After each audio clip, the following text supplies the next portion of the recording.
more updates as we get them. In the meantime, I want to take you now back out to Texas here. This is live. Texas State Senate doing a special meeting right now amid the redistricting standoff that is happening between the Democrats and Republicans. Let's listen in for a little bit here, and then we'll bring you out to the White House when that event does get going. Of any one that registers and appears to testify tomorrow. So tomorrow we don't not have any specific witnesses that have been invited other than just public testimony. That is correct, sir. Tomorrow is reserved for the general public to give testimony on the map. Thank you, Mr. Chairman. Okay. Thank you. Members, any other thoughts? Okay.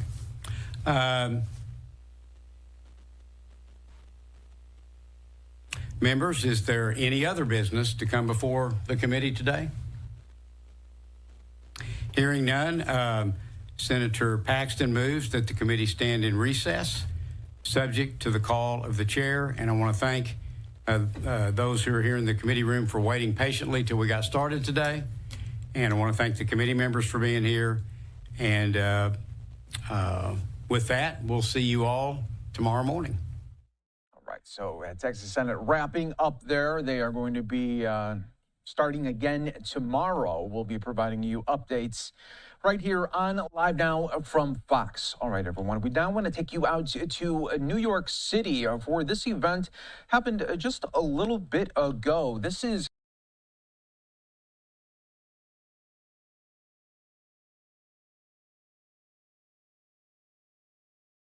You're watching Fox 35 News Plus, streaming on Fox Local. Well, good afternoon to you, and welcome into Fox 35 News Plus. Raining over top of the Fox 35 studios right now, coming down pretty hard. You probably can hear that on the roof as well. It is 4 o'clock, and that means it's time for today's Top 4 at 4, where we break down 4 of the big stories that we are tracking in the Fox 35 newsroom this afternoon. And joining me for today's Top 4 at 4 is Fox 35 News anchor John Brown. John, good to see you. It rain ended up being a big story yesterday. That lightning was unbelievable. I've never seen that much. Yeah. And for such a long time. I know, and I talked to guys who lived on that side, west side of I-4. Nothing. Very little rain. This side, washed out. Yeah. All right, so that'll probably be our top story tonight, just for the record. Okay, here, we're top story today, though. 5 soldiers shot at Fort Stewart earlier today. That prompted a short lockdown at one of the country's largest army bases, and it all happened just before that suspect was taken into custody. That military base, by the way, is the one just outside of Savannah, Georgia. The suspect has now been identified as Cornelius Radford, who's a U.S. Army sergeant. No word on the condition of the soldiers at this point. An all clear was given there at Fort Stewart not too long later, just around 2 o'clock. No active threat to the community, they're telling us right now. The FBI and the Atlanta division there confirmed on social media it was now coordinating with the Army Criminal Investigative Division to try and figure out what exactly happened here. So hopefully we'll get some more answers on this one a little bit later on. Yeah, we did just carry a news conference from the Army here on Fox Local just in the last 20 minutes or so. They gave a little bit of an update, talked about those, the victims. They are expected to be okay. They said they are stable right now. They're expected to recover. You mentioned the suspect. He is believed to have used not a service weapon, not a military weapon, but a personal handgun in this, according to investigators. And so they were asked about the safety of the Army base, the installation there, and here's what they said. Confident in the security of this installation. We've got a great partnership with local law enforcement. As you can see here at our gates, we have armed guards in protective equipment. This one's a bit difficult, and we're going to have to determine how he was able to get a handgun to his place of duty. So one of the challenges that may pose in the investigation, they said, because that's something they're going to have to figure out, what exactly, how he was able to kind of get that gun in. Right, and that's a big misunderstanding I think a lot of people have about Army bases, is everybody's not just walking around with a gun. They're all locked up and put away. So I was hearing some people talking about it in the grocery store, and they said, well, didn't everybody have a gun? Well, no, it doesn't work that way. They're locked away until you're actually having your training. But this guy obviously brought one in from home, it looks like. All right, this next report is getting a lot of attention across the country today. The reigning Miss United States has now filed a police report. Yes, it's the Miss United States pageant, alleging the U.S. Congressman Cory Mills threatened to release explicit images and videos of her following the end of their romantic relationship. According to a sheriff's office report, 25-year-old Lindsay Langston, who is Miss United States 2024, so she's the reigning Miss United States, arrived at the Columbia County Sheriff's Office to report the alleged threats. Langston told investigators that she and Mills began dating back in November of 2021, and they even lived together in New Smyrna Beach until their breakup back in February of this year. Now, during the relationships, Mills was reportedly traveling between Florida and Washington, D.C., where he serves in Congress. Langston said she ended the relationship after some stories we did here on Fox 35 saw news reports of Mills being involved in a physical altercation with another woman described as his girlfriend. And then she later found photos on social media confirming the other woman's relationship with Mills, and that's according to the report. So they're investigating this right now. But one other side note on this one, after the breakup, Langston claimed that Mills began sending threatening messages from multiple accounts saying he would release these private images of her. And she also told police that Mills made threats to harm any future romantic partners of hers, basically saying, whoever you go to next, they better be on the lookout here. So this is, like I said, when a congressman's involved, you're going to get a lot of people involved in the investigation here, too. He's been facing a lot of questions lately, with this now. You mentioned the previous incident as well, the questions over eviction that he faced at one point as well. So there have been a lot of things that have been coming out as he kind of gets closer now to a re-election bid. Now, Wikipedia says he's still married, but he is not, apparently. The divorce is supposed to be last year, but they've been going through a divorce for 2.5 years. So, anytime you're going through that, it's hard to determine the timeline of relationships. So that's one of the questions that's out there. It doesn't appear that he's married right now. Yeah. All right. Florida woman arrested yesterday for allegedly impersonating a registered nurse and even providing medical care to more than 4,400 patients at a Flagler County hospital without the valid license.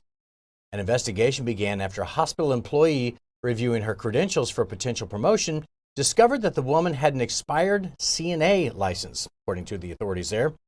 The Flagler County Sheriff's Office said it launched an investigation into this woman, 29-year-old Autumn Barista, after hospital administrators fired her for allegedly using another person's license number and submitting false documents to get employed there as an advanced nurse technician at Advent Health Palm Coast Parkway.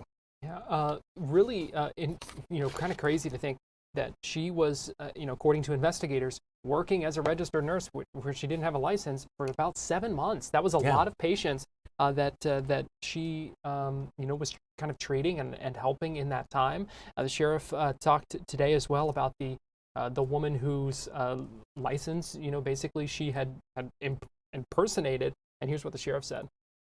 We did, and I can tell you this has made her life havoc, if you can imagine, with all the licensing that's required by the state of Florida and by nationally to have somebody assume your identity.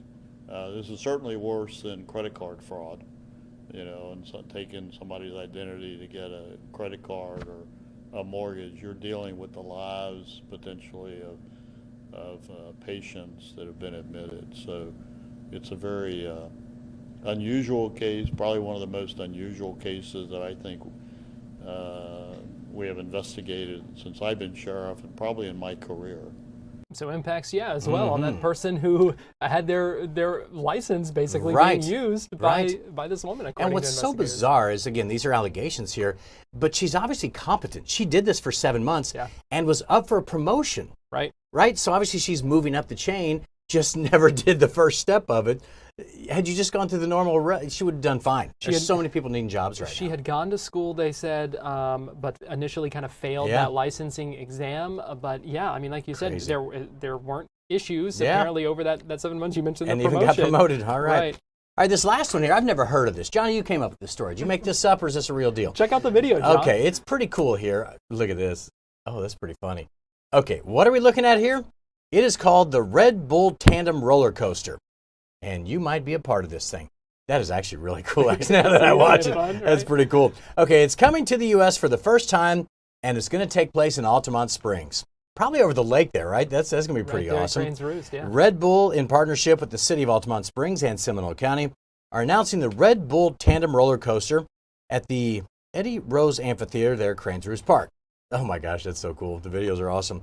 Okay, it's going to mark the first time that this European event has come here. They say about 30,000 people are going to come to this thing. So applications for the event open through August the 15th. So are we? Yeah, That's so quick. you got about a week. John. My gosh, I was like, wait, August 15th? What if we did one with a news desk? 2 people on the news desk and now I got an idea. You got an idea. Okay, so you got to fill out an application quickly, and if you're picked, August 25th. It's going to take place on September 27th there at Crane's Park. So this looks pretty cool, though. That's a lot of fun. So have you ridden a tandem bicycle before? Yeah. You have? Okay, yeah. so you have some experience. Yeah, it's so nerdy. I mean, we rode. I was so embarrassed. It's me and my wife, and I'm like, yeah, this is not the most masculine thing I've ever done. Well, but it's not like that. That looks much cooler. That is. I would do that one. Okay, well, it sounds like you've already got the idea. You've got the experience. Right? Yeah. Now you just have 9 days to apply. So fill out that. Yeah, no self-esteem left, but that's okay. Little League, right? Yeah, Very let's talk a quickly. little bit Okay. about So Little this is League. your bonus story today. This makes me so mad. So Lake Mary lost today, right? The baseball team. Baseball Let's team. clarify. The baseball. Softball's still Softball's playing still right at. now. It's tied 1-1 in the 6th. If they win, they advance in the Little League World Series. The baseball team needed to win today to make it and they were up the World Series. in the very end. Yeah. And then, I think it was 2 outs, right? And the other team comes back and scores the runs and wins this game. But here's what bothers me. Look at this bracket here. You can see South Carolina beat Florida 5-4. Lake Mary's up 4-1 in the last inning there. But here's my issue. Is it double elimination or not? Because that was Florida's first loss to a team they beat 14-0 a couple of days previous. So I've always disagreed with these. If it's double elimination, it's double elimination.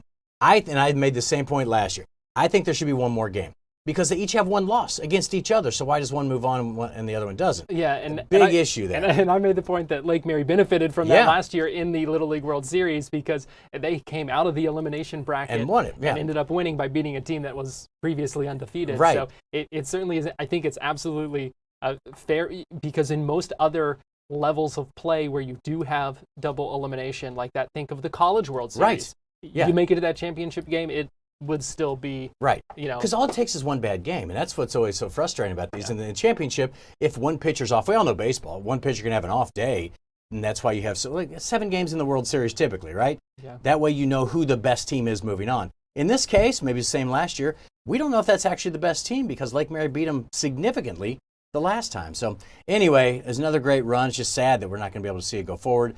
So maybe we'll get to see it through the eyes of the softball team. Still cheering on those girls. It is going into extra innings now, tied 1-1. So we'll bring you an update here once that game goes final. Very quickly, the Babe Ruth Sanford AU team lost to Aruba yesterday, but they finished second in the championship there. If all of this doesn't tell you the level of talent here. So those guys are 8. These guys, so wait about 3 or 4 more years, maybe 5 years.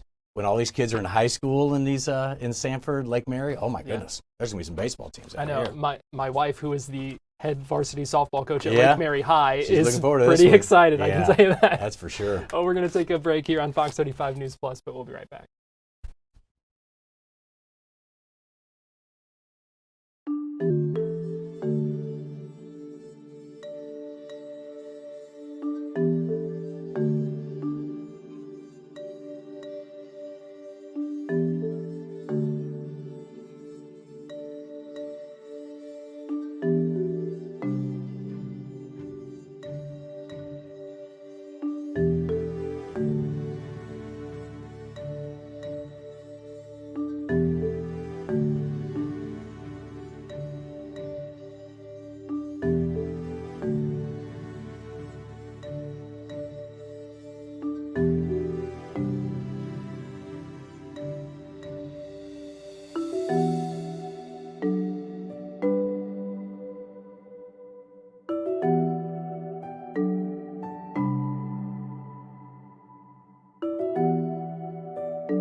You're watching Fox 35 News Plus, streaming on Fox Local. Well, you're just going to have to take my word for it, but this is a live look from our tower camera above the station here at Fox 35 in Lake Mary. If you can't tell, it is raining out there. That is looks like nothing but gray. Fox 35 storm team meteorologist Laurel Blanchard joins me now, and Laurel, kind of hard to, not the best shot there, but kind of gives a little bit of a look at the rain that we're dealing with right now. Hey, Garrett, 100% accuracy on that forecast. Well done being able to see the rain out there. And we're going to be seeing a lot of it out there for the rest of the evening. That is for sure. Those storms already starting to pop up across the Lake Mary area, up towards Deltona, even all the way down towards Kissimmee. And those are only going to become more widespread as we head through the rest of the evening. All right, we will talk more about that in just a minute. But I want to talk a little tropics with you because we did get an update today from Colorado State on their kind of tropical outlook for the rest of the season.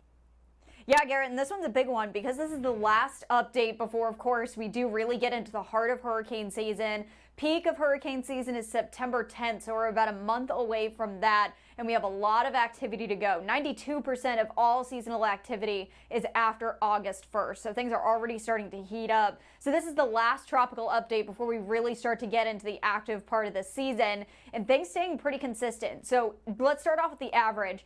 Average number of named storms is 14, 7 hurricanes, 3 major hurricanes, and those are all within. So of those 14 named storms, 7 of them are hurricanes, 3 of them are major hurricanes. Now, initially on August 3rd, way back months before hurricane season even started, they put out their forecast for 17 named storms, 9 hurricanes, 4 major hurricanes. They took it down a little bit back in July, and they're staying consistent with their July forecast. So before their 4th and final update, now calling for 16 named storms, 8 hurricanes, 3 major hurricanes, which is a little bit lower from their initial forecast. However, it is still above average. So still going to be a busy season. However, the big ticket kind of overall arcing message is that even though it's still going to be busy, not as busy as what we saw last year.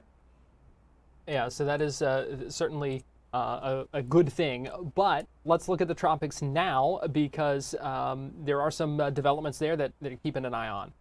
Some developments and a big development at that. So of course we're still watching Dexter. You can see that right there. Luckily, no threat to the U.S. This Dexter storm is going to continue to make its way back across the Atlantic. However, we're still keeping an eye on 2 other zones we can see right there. A 60% zone across the central part of the Atlantic, and then a 30% zone now, kind of taking those odds back a little bit as we take a look just along the East Coast. So Dexter we'll talk about in just a second, but I do want to focus in on probably our first real tropical threat as we take a look at the central Atlantic. So seeing that 60% chance of tropical development over the next 7 days with that system right there. Where that X is where that tropical wave we're keeping an eye on. So over the next 7 days, looking at a 60% chance of tropical development, but a 30% chance over the next 48 hours of seeing some tropical development more within the organization within the storm itself. And so with this right now disorganized cluster of thunderstorms is now being called Invest 96L, which right now is just a disorganized cluster of thunderstorms that has the potential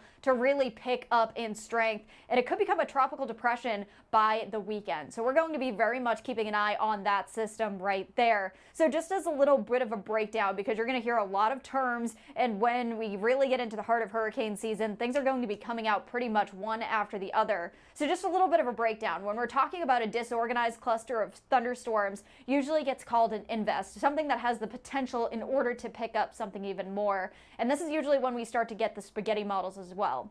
Amp up from that, usually is a tropical depression. It starts to really get its formation, and it's given a number. So tropical depression, and this would be number 4, or 5 would be this one. And then headed up to tropical storm, then it's given a name, followed by a hurricane. So that's kind of like the order of which we get kind of our information. But right now, because this is an invest, we're going to be calling for, right now, Invest 96L, and we get spaghetti models from that. So we're kind of seeing 2 different paths right here, and it's really all due to where the high pressure across the Atlantic is going to set up. You can see some of those models kind of swinging to the coast and then swinging back out towards the Atlantic. Others are kind of slowly taking it towards the Gulf. So we're going to be watching that very closely, but you can kind of see that high pressure system over the central part of the Atlantic. If it stays where it is right now, most likely this will kind of follow Dexter's path. So almost travel up the east coast and kind of mirror that a little couple miles out from the coastline. But if that high pressure almost expands and kind of pushes everything towards the Gulf, that's when we could see possibly some trouble here in Florida. So something that we're definitely going to be watching. Way too early to tell and really pinpoint where this is going to go right now. So we're definitely going to be watching this extremely carefully over the next week. Also, keeping an eye on a blob just off the east coast. It's about 270 miles off of Daytona Beach. This is set to drift northward. Now, whether it drifts northeast or northwest, still up in the air a little bit, but slowly seeing that development possible as we take a look through the weekend. But taking back a little bit of that probability of forming. It was a 40% earlier, now back down to a 30% chance. But still, we have very warm water, and this is also going to be impacting not only the rip currents along the beaches, but just take a look at the model over the next couple of days as that low pressure system kind of continues to follow up the coastline. Lots of rain for us here in Florida, taking a look at the end of the work week and start of next week. So those storms that we had the past couple of days, take those, but also just make sure that rain is a little bit more of a threat as we take a look through the end of the work week and the weekend. So you will definitely need the umbrella for sure over the next couple of days because, again, that low pressure system really amping up our rain chances for us here in Central Florida. Also talking Dexter, we can see right now from the 11 a.m. update, slowly making its way ever kind of meandering back across the Atlantic. But it is set to strengthen to a little bit higher of a tropical storm. Not reaching that hurricane strength, however, kind of just hanging out in the central Atlantic of what we can see right there. Yeah, and now we just heard another rumble of thunder overhead here. So what can we expect tonight? I know those storms yesterday were nuts. What can we expect to see tonight? Is it kind of similar setup? Kind of a similar setup. So Garrett, something that we've kind of been noticing over the past couple of days is these storms kind of starting off very scattered earlier on, but they really pick up that strength a little bit later on in the afternoon or just starting later altogether. We're kind of seeing things almost even out today, but yesterday those storms got a late start. The day before and the weekend before we saw a late start with those storms. Now we're really starting to see things fire up as we see almost this western sea breeze really take over. We haven't even seen this eastern sea breeze really kick in yet. So we're going to be watching everything over the next couple of hours because right now these storms pretty widespread, lots of lightning out there at the moment, but that lightning is very quickly dropping. So we see those storms pick up very quickly and die down pretty quickly. But Palm Coast all the way down to Daytona Beach and Deltona right now seeing some of those storms back down towards Lakeland, also seeing those storms. Things are going to be becoming a little bit more widespread through the rest of the evening. And of course, heavy rain, gusty winds, as well as that vivid lightning. We saw it yesterday. We're going to see it again today. That's going to be a pretty big threat through the rest of the evening. Storms pretty widespread, slowly starting to back down as we take a look at your Thursday or morning. And then as we take a look at your Thursday morning, things starting off quiet and then things ramping up from there, especially through the afternoon and evening. Still going to be holding those same threats of, again, those very heavy downpours over the next couple of days and even into your Friday as well. So just make sure you are staying weather aware. Again, seeing those widespread showers pretty much lingering through the weekend and slowly starting to back down as we see some high pressure take hold starting off next week. You mentioned that lightning. I think that was the biggest takeaway I feel like from yesterday. Just crazy bolts of lightning. Crazy bolts of lightning, and I want to actually call out Jessica and Brooks's page because one of our floor directors, her name is Zoe, took an amazing video of that lightning, and I'll be posting it a little bit later on today. So make sure you do follow Brooks, Jess, and eventually me as we take a look a little bit later on this evening. I'll post that video, but this is probably the most amazing video of lightning I have ever seen, which is definitely saying something for sure. There was a lot of lightning last night. Wow, it is crazy. In fact, give me 2 seconds here, and I'm going to pull it up so that we can see it. I do want to warn you that if strobe lights and those kind of things bother you, then this will bother you because check it out. I mean, Laurel, we're playing that video right now, and it almost looks. It looks fake, to be honest. It looks fake, and it looks like it's almost like crawling across the sky. Like it starts off in just like this one like little bolt, and then it kind of just quite literally just spreads out and crawls across the sky. Again, probably one of the most amazing lightning video captures I've ever seen. Yeah, I certainly so have good never. job, Zoe. Yeah, absolutely. I've never seen anything like that. Certainly wild and kind of scary too at the same time. Well, Fox 35 Storm Team meteorologist Laurel Blanchard, we appreciate you joining us. Thanks, Garrett. As we go to break here, going to give you a camera that you can see. This is a live look over downtown Orlando, raining pretty hard there as well. Keep it here. We've got more Fox 35 News Plus after this.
You're watching Fox 35 News Plus, streaming on Fox Local. Welcome back into Fox 35 News Plus. I have an update for you on the Lake Mary All-Stars in the Little League Softball World Series right now, playing Washington, and they are winning 5-1. It is in extra innings, as we talked about earlier. Went into the 7th inning, tied 1-1. Lake Mary scored 4 runs in the top of the 7th. It is now the bottom of the 7th. And Lake Mary just needs 3 outs to advance. So we will give you an update. We'll keep an eye on that as that game continues in Greenville, North Carolina. Well, just a little bit ago, we heard from Senator Rick Scott, who is in Maitland this afternoon holding a roundtable discussion about protecting the American dream, talking about housing affordability, talking about tax cuts, talking about no taxes on tips and overtime, and a number of different issues. Was asked some questions about that as well. We streamed that for you live here on Fox Local. And after that roundtable wrapped up, the senator spoke with reporters. Here is some of what he said. Well, first off, the American dream is important to me, and I know it's important to every American. Every American wants a chance to live their dream. And we all have different dreams. The way you do that is you make sure you have a government that cares about the American dream. Make sure that you have your opportunity.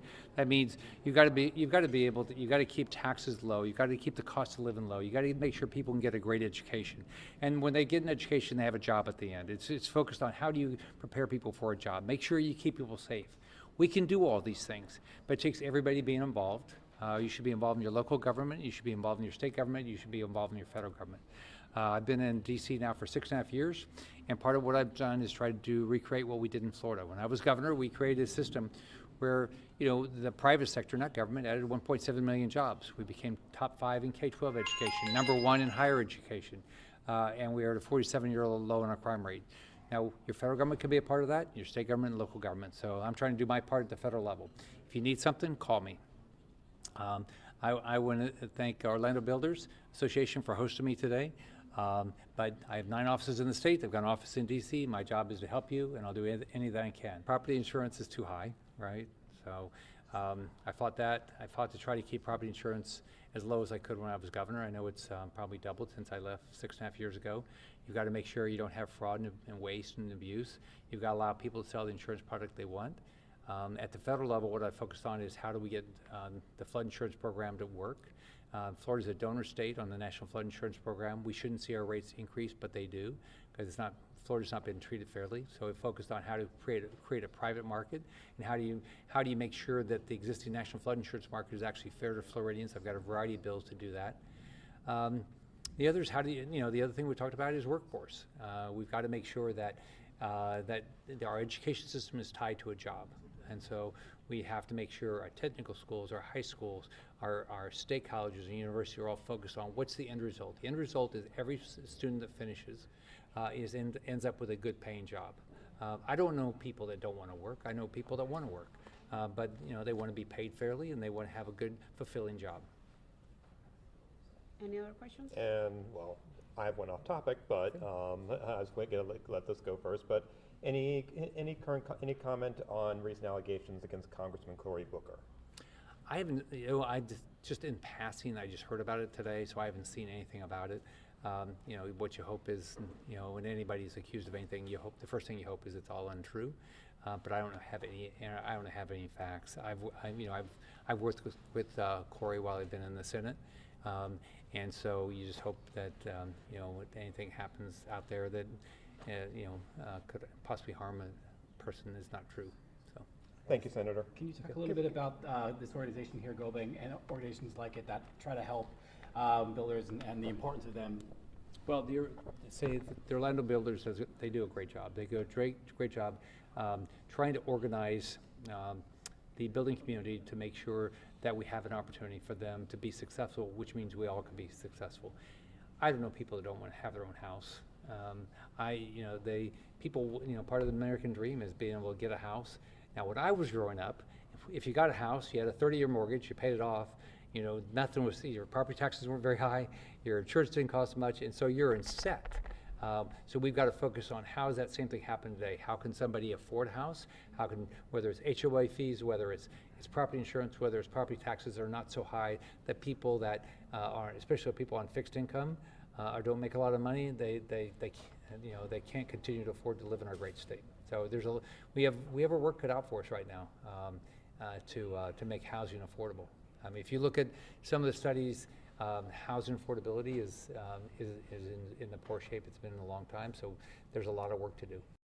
Talking about housing affordability and that being a main issue, that is, according to recent polling, looking ahead to like the 2026 governor's race and those elections, it appears that affordability here in Florida is one of the top issues on voters' minds as well. So that is certainly something to keep in mind. We're getting ready to go to break here on Fox 35 News Plus. Do want to give you a quick score update. Florida 5, Washington 1. 1 out in the bottom of the 7th.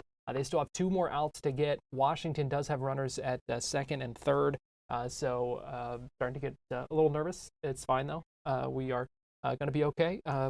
Only need 2 more outs. So we're going to take a break here on Fox 35 News Plus, and we'll be right back after this.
watching Fox 35 News Plus, streaming on Fox Local. Welcome back into Fox 35 News Plus. I'm Garrett Wymer, and thanks for joining us on this Wednesday afternoon, live on Fox Local and on YouTube. 2 outs now in the bottom of the 7th. Lake Mary is up 5-3. Those 2 runners on base did end up scoring, but again, 2 outs, bases are clear. Lake Mary just needs 1 more out, so we will keep you updated on that as that game continues right now. In Miami today, State Representative Anna Escamani, a Democrat from Orlando, testified in federal court. This was a part of a lawsuit that the Friends of the Everglades suing the state of Florida over Alligator Alcatraz and challenging them because of the impacts on environmental protection. Escamani was the only witness to testify in this hearing who had actually seen the facility as it actively held detainees. She's one of the state lawmakers who did go visit there. Fox 35's Marie Edinger had the chance to speak with Escamani on her way back to Orlando today, and here's their conversation. So I testified in federal court today as a witness for the Friends of the Everglades and the Center for Biological Diversity, essentially outlining what I witnessed when I was touring the facility on July 12th to help provide some insights to the environmental impact of this facility. I'm the only witness that has seen the facility with detainees there.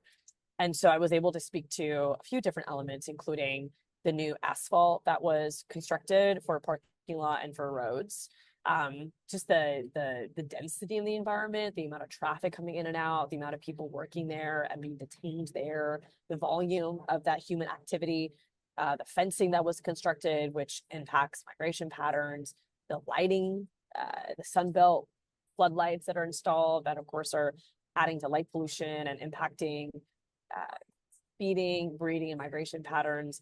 So basically my responsibility was really to provide some more color to these realities on the ground since access has been so restricted to the public. And I also spoke to some comments that Director Guthrie made regarding the federal engagement with this facility. What were those comments and what was your response?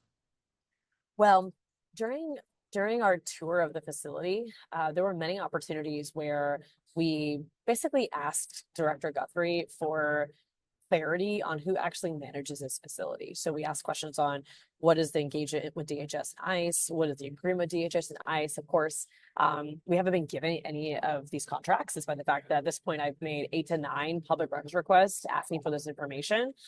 And so part of his responses to us was that the DHS had contacted the state of Florida, contacted FDM to create a facility, to build a facility.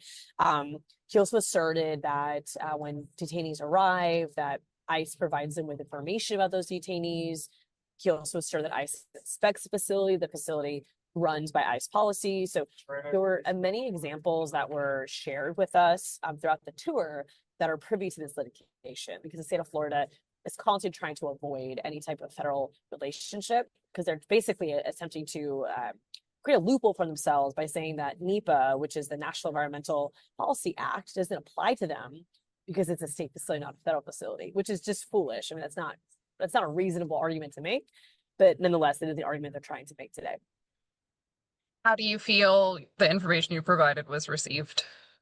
Well, like in any court hearing, I was cross-examined by the state. And so it's always an interesting out-of-body experience when your tax dollars are attacking a lawmaker. But nonetheless, it was a very important experience for me to go through, because I think it's important as a member of the legislature to only advocate for accountability, but to protect our environment. This is a nonpartisan issue. Whatever debates you want to have about immigration, I'm happy to have, but the focus of this litigation is not on those concerns. The focus of this litigation is on environmental health.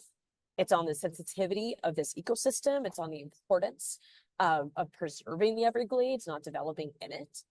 And my testimony as someone who is actually on the ground, who could physically see the new asphalt, the fencing, the construction, and of course the density of the human activity, was very, very important to this lawsuit. So I feel humble that I could contribute in this way and to represent our district in this way. And I'm very hopeful for an outcome that will lead to an emergency injunction so that this facility no longer exists in the middle of the Everglades. Ben has said multiple times that there's absolutely no impact. He's brought up that there were already hundreds of flights leaving from this area, that lights were already on. So what is your response to Yeah, saying there's no impact? it's just not true. I mean, this was an airport that was lightly used. I mean, essentially it just has a ramp. It's not something where there's active large planes coming in and out of it. The asphalt that we saw is brand new. I mean, you could still see the crumbles of the asphalt on the edges, on the perimeter of the parking lot, throughout the roadways, and just the traffic coming in cannot be overstated. There is constant traffic because there's no running water and there's no electricity that's underground. So everything has to be trucked in and out. And that activity can also, of course, interrupt an ecosystem, but it pushes wildlife into patterns that are away from their corridors. And of course, the light pollution. I mean, this light pollution is very new. These floodlights are on at night and they're impacting feeding, breeding, migration patterns. So when we have invested billions of dollars in protecting the Everglades and restoring the Everglades, it's so important to stand up and say, not in our ecosystems, and to really push back against what the state is doing. Because again, we can have all the debates on immigration that we want, but at the end of the day, building a detention facility in the middle of the Everglades is environmentally damaging. It's not even sustainable in the sense of its access point. It's so isolated. I mean, when you have medical emergencies, it takes an hour to get someone to a hospital. It just does not make sense as a detention facility, and it certainly does not make sense as it pertains to environmental law. One other question for you. One of my producers wanted me to ask. He says he's curious to your response on Florida reportedly handing out more no-bid contracts to start construction at Camp Blanding, which would be the Alligator Alcatraz equivalent. Yeah, I saw that headline. I haven't had a chance to read it yet. I mean, I would say that as it pertains to the Everglades detention camp, there's no clarity on who's actually in charge. There have been horrifying stories of medical emergencies. In fact, last 24 hours, we got 2 different recordings of a potential heart attack that took place where the guards delayed response times, and it's unknown what the situation of that detainee is at this point. And so to see Florida continue to expand through no bid contracts, it just feeds into what has become a grift by the state of Florida, where they're awarding no bid contracts to friends of Governor DeSantis, where they are perpetuating an immigration policy that has no due process, and they're doing that on the public's dime.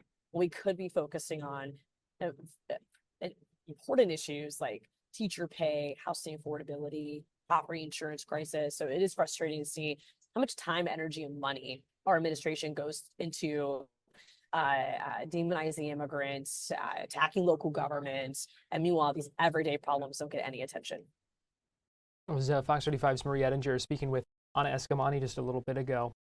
Quick update for you, Lake Mary with the win in the elimination game in Little League Softball World Series, beating Washington 5-3 in 7 innings. They now get a day off. They will play at 4 o'clock on Friday in another elimination game.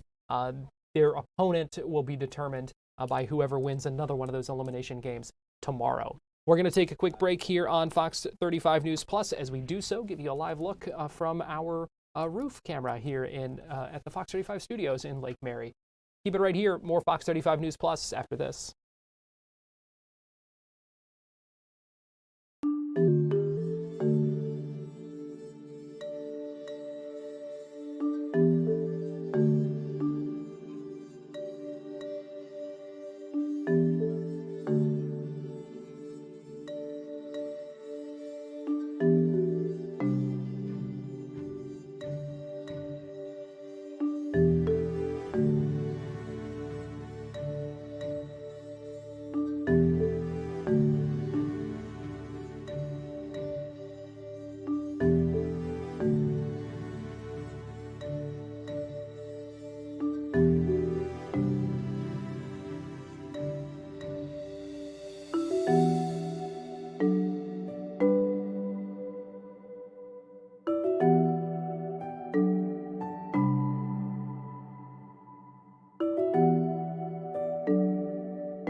watching Fox 35 News Plus, streaming on Fox Local. Well, we've been seeing that rain in Orange County and Seminole County, but it looks like nothing but blue skies in Brevard right now. This is a live look at Port Canaveral from our Launch Credit Union camera there. And quite the discovery off of Florida's coast as a new species of manta ray has been discovered. And joining us live now to talk about this is Fox 35's Esther Bauer, joining us from sunny Brevard County. And Esther, talk to us about this discovery. Quite the find.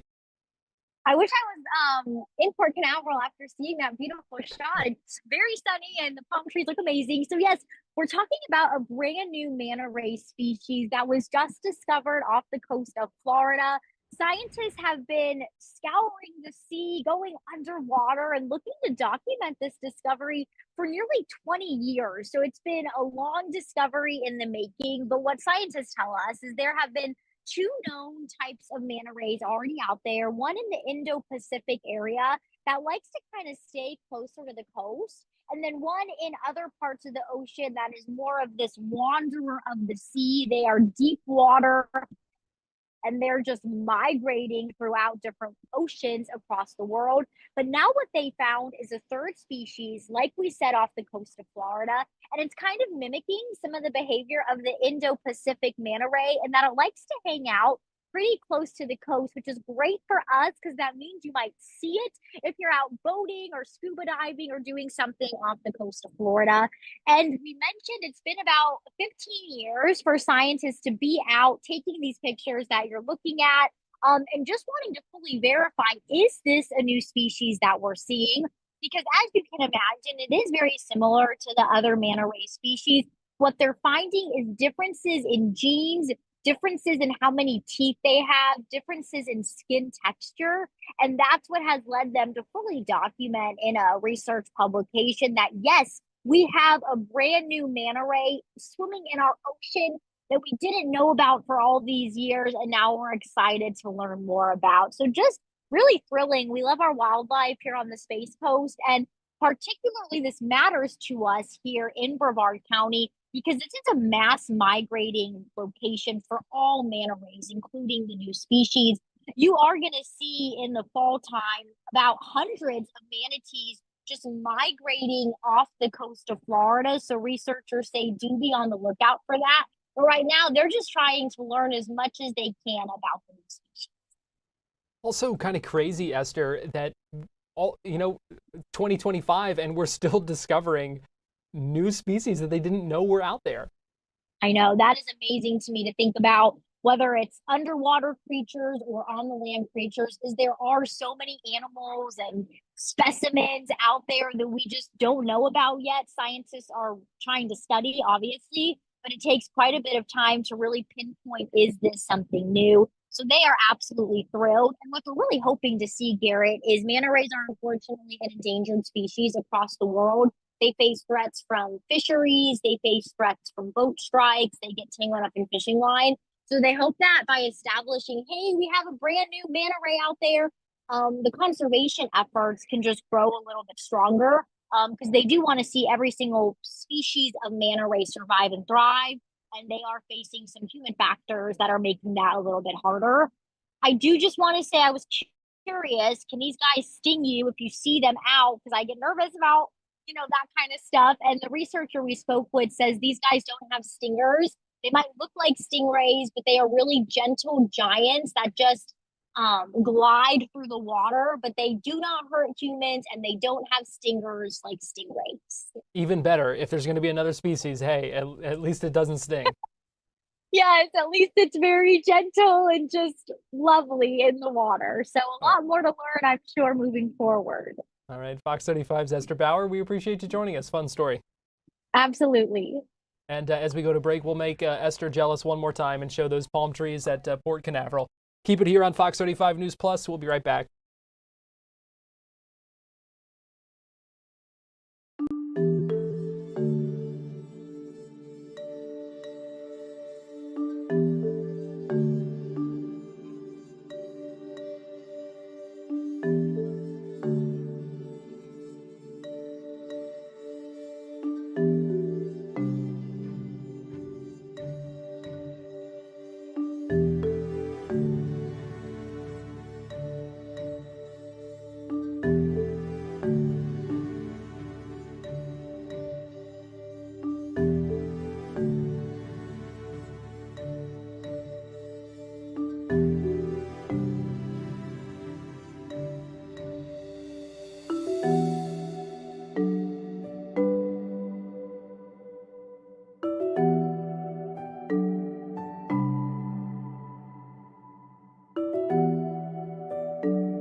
watching Fox 35 News Plus, streaming on Fox Local. Welcome back into Fox 35 News Plus. I'm Garrett Wymer, and thanks for joining us on this Wednesday afternoon, live on Fox Local and on YouTube. Take a look at the turnpike. You can see, looks like rain had been coming down pretty hard there. Folks driving through some water there. You can see it tailing behind all these cars that are driving along. Again, this is the turnpike, mile marker 251. Looking north there. So you might want to hit your brakes, drive a little slower if you're driving out there now. And you know what? You might want to hit your brakes even if you're not driving out there right now, because we've seen a number of super speeders arrested just in the weeks since a new state law about super speeding took effect on July 1st. So this is a law that provides stiffer penalties if you're pulled over driving faster than 100 miles an hour or 50 miles an hour over the speed limit. We've already seen, as I said, a number of those arrests right here in Central Florida. And earlier today, State Attorney Monique Worrell talked about those enforcement efforts when it comes to super speeding. As a part of my community education initiative, I'm here today to talk about Florida's new super speeder law that went into effect on July 1st of this year. We've all experienced driving on the highway at or near speed limit when someone zooms past us. I know I've stopped often and wondered, how fast must they be going? If I'm going 70 miles an hour, how fast is this person going that just zoomed past me at a high rate of speed? The super speeder law is directed towards a serious and growing threat to public safety on our roads, excessive speeding, and provides us with a stronger framework to address it. As of July 1st, drivers in Florida who exceed the speed limit by 50 miles per hour or more can now be charged with a misdemeanor. That's 30 days in jail and a $500 fine, even on your first offense. This is a significant increase from simple traffic citations, and this can happen even with no prior criminal history. This law is a critical step towards saving lives and addressing the dangerous rise in reckless driving on our roads. This is not the type of offense that you normally think of in the context of crime and prosecution. However, this is the type of offense that could be committed by your spouse, your neighbor, your coworker, and sadly, even your teenagers. Just this week, Florida Highway Patrol reported that a teen in a Dodge Charger driving at a high rate of speed in the southbound lanes of I-75 in Sumter County near Wildwood overtook slower traffic and took evasive action to avoid a collision. His car hit a tree and erupted into flames. There were minor injuries reported on that 17-year-old driver, a 13 and 17-year-old passenger, with serious injuries to a 15-year-old passenger, and unfortunately, fatal injuries to a 16-year-old passenger. In 2021, right here behind me on the 408, an individual was driving a Porsche at 150 miles or more an hour. He swerved to go around a large truck and rear-ended and killed a victim. On July 2nd, 2025, thanks to the great work of the prosecutors in my office, that individual was convicted of traffic homicide and now awaits sentencing, facing a minimum of 9 years in prison. Year after year, though, too many lives are lost due to reckless speeding. In 2024 alone, there were over 30 traffic-related deaths across Orange and Osceola counties. Many of those fatalities involved drivers traveling at dangerous, uncontrollable speeds. These are not just numbers. These are 30 real families who now face empty seats at dinner tables, missed birthdays, and futures stolen in seconds by the poor choices made by reckless drivers. I want to commend Sheriff Mina on his leadership in working to get this law passed for the protection of our communities. This law is a critical step toward saving lives, addressing the dangerous rise in reckless driving on our roads. Our office is committed to working hand in hand with law enforcement to make sure drivers who put others at risk face real consequences, especially when that driving results in the loss of life.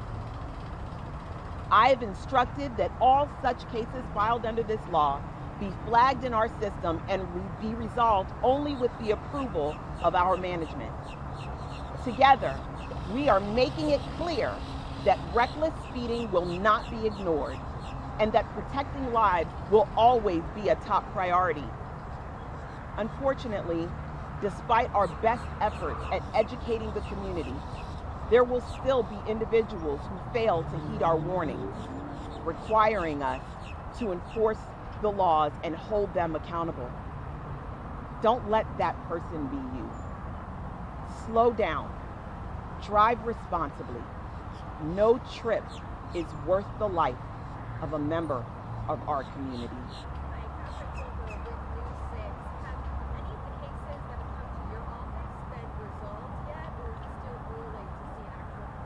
It's still early, but my understanding is that there have been several arrests already under this law. Yes.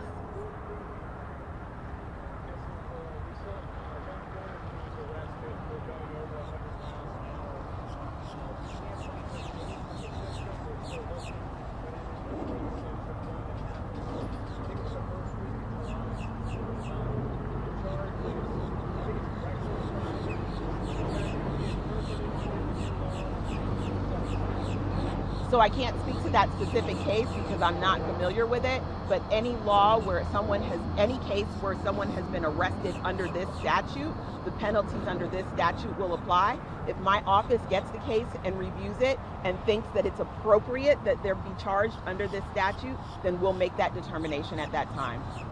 Stiff penalties for super speeding, that new law that went into effect July 1st. Well, thanks for joining us this afternoon here on Fox 35 News Plus. We'll go ahead and hand things off to John and Luann in Studio A for the start of Fox 35 News at 5. We will be here back again tomorrow at